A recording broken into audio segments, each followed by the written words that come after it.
नमस्कार। सदीनामा रोजाना बुलेटिन में आप सभी का स्वागत है। मैं रूपा रजक आ गई हूँ लेकर 16 सितंबर 2025 का संपादकीय, जिसका शीर्षक है हर हर गंगे जिसमें रहता है बैक्टीरिया फेज लाभदायक वायरस, जिसे कलमबद्ध किया है हमारे अतिथि संपादक विपेंद्र सिंह कुशवाहा जी ने। आज का हमारे विषय गंगा जी को लेकर है, जहाँ लाभदायक वायरस रहते हैं। गंगा जल हमारे लिए बहुत पवित्र होती है। गंगा माता इसलिए है कि गंगा जल अमृत है। जब तक अंग्रेज किसी बात को प्रमाणित नहीं करते, तब तक भारतीय लोग सत्य नहीं मानते। जानते हैं संबंध में आगे क्या कहते हैं हमारे संपादक महोदय।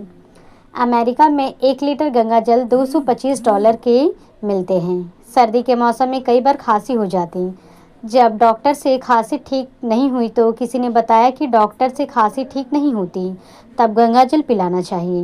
गंगा जल तो मरते हुए व्यक्ति के मुंह में डाला जाता है, हमने तो ऐसा सुना है। तो डॉक्टर साहब बोले ही नहीं।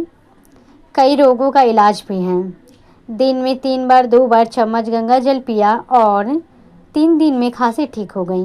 यह अनुभव है। हम इसे गंगा जल का चमत्कार नहीं मानते, उसके औषधीय गुणों का प्रमाण मानते हैं।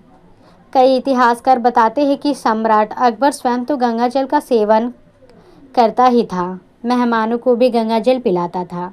इतिहासकार लिखते हैं कि अंग्रेज जब कलकत्ता से वापस इंग्लैंड जाते थे तो पीने के लिए जहाज में गंगा जल ही लेते थे, क्योंकि वह सड़ता नहीं था। इसके विपरीत अंग्रेज जो पानी अपने देश में लाते थे, वह रास्ते में ही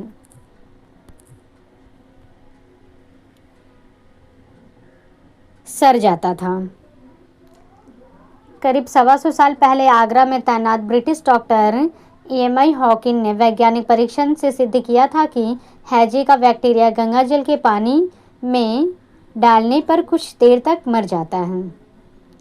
दिलचस्प की बात यह है कि इस समय वैज्ञानिक भी पाते हैं कि गंगा जल में बैक्टीरिया को मारने की गजब क्षमता है। लखनऊ के national botanical research institute NBRTI के निदेशक डॉक्टर चंद्रशेखर नौटियाल ने एक अनुसंधान में प्रमाणित किया है कि गंगा के पानी में बीमारी पैदा करने वाले E. coli बैक्टीरिया को मारने की क्षमता बरकरार है। डॉक्टर नौटियाल का इस विषय में कहना है कि गंगा जल में यह शक्ति गंगोत्री और हिमाचल से आती है। गंगा जब हिमाचल से आती है और जब हिमालय से आती है तो कई तरह के मिट्टी, कई तरह के खनिज, कई तरह की जड़ी बूटियों से मिलती जुलती हैं। कुछ मिलाकर कुछ ऐसे मिश्रण बनता है जिसे हम अभी तक नहीं समझ पाते या नहीं समझ पाए हैं। डॉक्टर नौटियाल के परीक्षण के लिए 3 तरह का गंगा जल लिया जाता था। उन्होंने तीनों तरह के गंगा जल में E. coli बैक्टीरिया डाला। नौटियाल ने पाया कि ताजे गंगा पानी में बैक्टीरिया 3 दिन जीवित रहा, 8 दिन पुराने पानी में 1 हफ्ते और 16 साल पुराने पानी में 15 दिन। यानी तीनों तरह के गंगा जल में E. coli बैक्टीरिया जीवित नहीं रह पाया। वैज्ञानिक कहते हैं कि गंगा के पानी में बैक्टीरिया को खाने वाले बैक्टीरियोफाज वायरस होते हैं।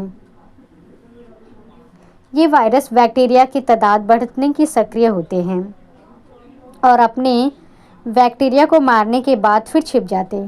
मगर सबसे महत्वपूर्ण सवाल इस बात को पहचान करना होता है कि गंगा के पानी में रोगाणुओं को मारने की यह अद्भुत क्षमता कहाँ से आती है।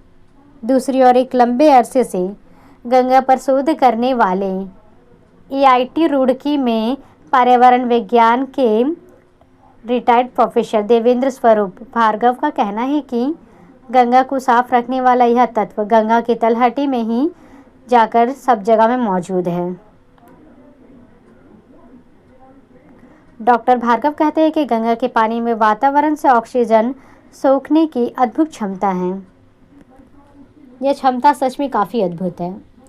भार्गव का कहना है कि दूसरी नदियों के मुकाबले गंगा में सड़ने वाली गंदगी को हजम करने की क्षमता 15 से 20 गुना ज़्यादा है। गंगा माता इसलिए है कि गंगा जल अमृत है। जब तक अंग्रेज किसी बात को प्रमाणित नहीं करते, तब तक भारतीय लोग सत्य नहीं मानते।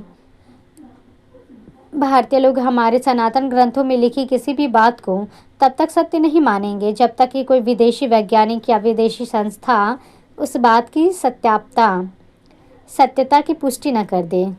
इसलिए इस आलेख के वैज्ञानिकों के वक्तव्य बीबीसी हिंदी सेवा से साभार है तथा कुछ हिस्सा कोरा सोशल मीडिया से भी है।